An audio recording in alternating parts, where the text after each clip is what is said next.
Another day, another lakbay! Hi everyone! Samahan nyo kami sa aming 6 days and 5 nights DIY adventure sa Palawan. At alam nyo ba, sa less than 15,000 pesos per person, na-experience na namin ang ilan sa mga pinakamagagandang lugar sa Palawan. Ang underground river ng Puerto Princesa, White Beach of Port Barton, ang Big Lagoon ng El Nido. Kasama na dyan ng airfare, accommodation, food at activities. Kaya kung mahilig ka sa budget-friendly at DIY na biyahe, follow mo na ako. And I'm sure that this series is definitely for you. For this episode, mga be, sisimulan natin ang ating journey sa Puerto Princesa at bibisitahin ang isa sa new 7 wonders of nature, ang underground river. Eto na nga, at maaga kaming pumunta ng airport dahil 3:35 AM ang aming boarding time. Etong flight na to pala guys ay nabook namin via the Piso Sale of Cebu Pacific for only 972 pesos. Yung flight nga pala namin ay hindi rin ganun nagtagal. Paglabas nga ng airport, sumakay lang kami ng tricycle at nagbayad ng 50 pesos each papunta sa accommodation namin. Nagstay kami sa Amman Residences na nabook lang namin sa Agoda for 950 pesos per night for 4 packs na yon. The room is equipped with 2 double beds, air condition na rin yan, and meron kayong shared kitchen na pwede kayong magluto. With wifi na mabilis, kaya pwede rin kayong mag-work dito. O diba? Sulit! Since 2 PM pa yung check-in namin, pinayagan nila kami mag-drop ng mga gamit, and after quick rest, bumili kami at nagluto muna kami ng almusal. Dahil after nito, ay sasabak na agad tayo sa tour. Tama! Walang pahinga ang itinerary natin, so let's go! Pagkatapos ng halos 1 oras na biyahe, ang first stop namin ay dito sa Ugong Rock Adventures. Mga be, kung mahilig kayo sa adventure activities, pwede kayong mag-try ng spelunking nila for 200 pesos per person.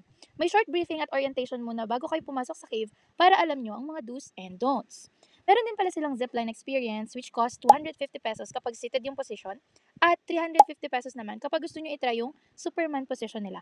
After our quick stop sa Ugong Rock, bumiyahe kami ulit ng 20 minutes papunta sa Sabang Wharf, ang jump-off point papunta ng Subterranean Underground River. At dahil gutom na tayo, lunch muna tayo mga be. Included na nga pala sa tour package ang buffet lunch. At legit na sulit siya.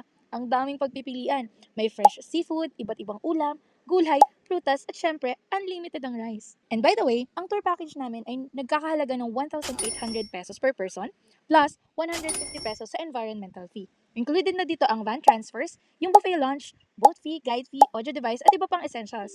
Ang gagawin mo na lang talaga ay sumama at mag-enjoy. Pagkatapos mag-lunch, sakay na tayo ng bangka. Pero bago yon, may short briefing nga pala muna tungkol sa mga dapat at hindi dapat gawin sa underground river. Mga be, tandaan ninyo, maraming wildlife dito kagaya ng unggoy at malalaking bayawak. Mga 20 minutes din ang naging boat ride namin papunta dun sa mismong underground river. Pagdating doon, agad-agad kayong pagsusuotin ng hard hat at maglalakad pa ng kaunti papunta sa mismong entrance ng cave. May nakasalubong nga kami ditong bayawak, and as someone na ayaw ng amphibians, doy, super takot ang ate girl. Pagdating ng entrance, bibigyan kayo dito ng audio guide at importante na isuot nyo ito kaagad. Sinasabit lang naman to sa neck guys, parang nakalanyard siya.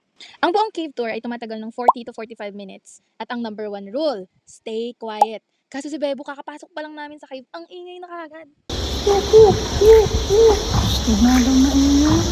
Habang nasa loob ng cave, ang dami nyo ditong makikita ang kakaibang mga rock formations. Dito rin ipapaliwanag sa audio guide ang pagkakaiba ng stalactite at stalagmites. Gawa na lang din ako ng separate video para i-share sa inyo yung mga nakita namin sa loob. Pagkatapos nga ng tour ay dumiretso na rin kami ng Sabang Wharf dahil doon nag-aantay yung van na sasakyan namin pabalik ng Puerto Princesa City. Nagpababa nga pala kami dito sa MCA Market dahil sabi nila mas mura daw ang mga bilihin at pasalubong dito. Hindi ko na i-share sa inyo kung magkano yung nagastos namin dito dahil iba-iba rin naman tayo ng spending habit. So paano? Hanggang dito na lang ang vlog na to. See you again sa episode 2!